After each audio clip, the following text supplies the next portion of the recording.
another visit, let's hop over to North Cannon Drive. So, over there, light 'em up, boys. Here we are on North Cannon Drive at the Georgian colonial home of Harpo Marx, which he built for his family 18 years ago. There's Harpo now. Hello, Harpo. You are Harpo, aren't you? And you live in Beverly Hills? You like Beverly Hills? Oh, you don't talk. Oh, I see. You talk to your family? Where is your family? Where are the kids? Oh, there's Minnie. Any more? There's Jimmy. Any more? And there's Alex. Well, you know, I can't wait to see Mrs. Marx. I wonder if she's going to have a wig. Oh, there she is. Now, Harpo, you must talk. For instance, you go to a butcher shop. You couldn't get any meat because you couldn't order. You did it. Well, I tell you, I give up with you. There's Mrs. Marx now, Susan Fleming of the motion pictures. Once upon a time, huh, Susan? Tell us, does he ever talk? Can't you get anything out of him? Never have. Try it, will you?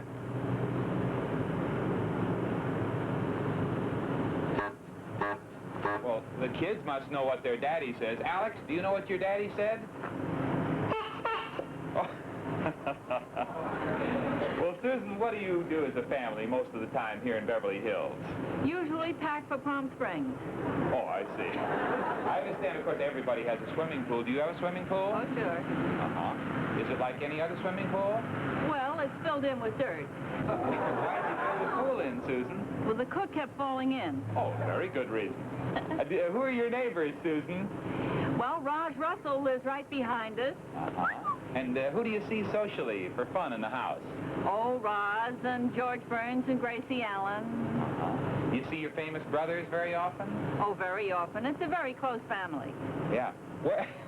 Where's Groucho right now? He's probably floating around Beverly Hills. He loves to walk. Oh, yes. Well, thanks very much for letting us drop in on Citizen Harpo Marx and family. By the way, where did you say Groucho usually is? Well, he'll be down the village. He's called the Squire of Beverly Hills. Well, goodbye. Bye.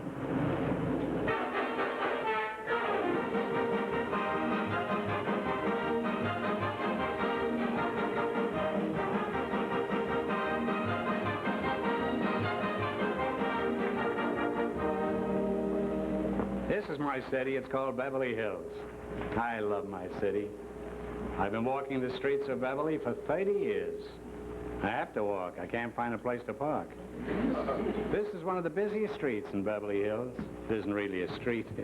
It's a cheap set. But I love this cheap set.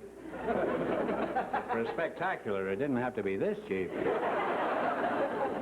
Let me tell you a few facts about my city. In 1871, Beverly Hills was a big field of lima beans. The natives ate, drank, and slept lima beans. And that's why we had 600 doctors in Beverly Hills. Imagine 600 doctors for only 30,000 people. Well, I warn you, don't get sick on Wednesday, Saturday, or Sunday. Because in those days, the doctors are all on the golf courses. We also have 500 lawyers. This makes Beverly Hills the sickest and crookedest town in the country. But I love my sick and crooked city. We're a friendly community. We have our share of brotherly love and plenty of the other kind, too.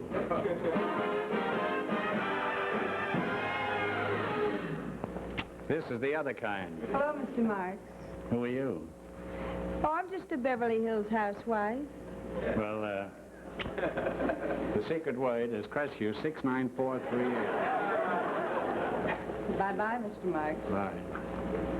I love my city, but I love that housewife more. There's one thing automation won't replace. Here comes the Beverly Hills housewife. No, that's the village blacksmith. Huh? It's time for you to visit the camera store. Yes. She's $92.80 for doing that bit. I did it for $30. He's left over from the Mickey Lee show. How do you do? I left some film, a roll of movie film to be developed. Is it ready?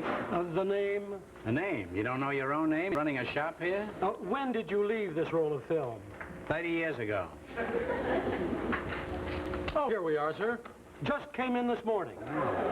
Good thing I marked it rush. Let's see it.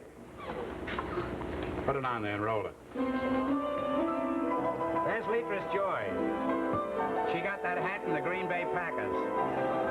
And judging from that sweater, she's still on the team. There's Ed Mallow, the worst-dressed man in Beverly Hills. He stole that sweater off a totem pole. He tried to give it back, but the totem pole wouldn't accept it. Now there's Leatress Joy again. No, that's Ned Spark in kilts.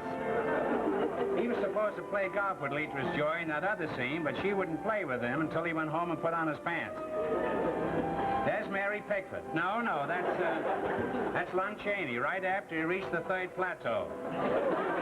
That's when quiz shows paid off in gold, not the inflated paper money they give away today.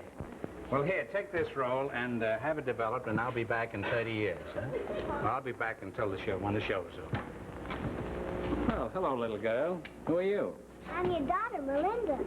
Oh, Melinda, my little tax exemption. How are you? What are you doing here? You on your way home? No, I'm going to hear Tony Martin sing in a minute. Tony Martin? Wouldn't you rather hear me sing? No, Daddy, I've heard you sing. Well, would you consider doing a duet with me? All right. I've always tried to be a good daughter. Well, hop right up here.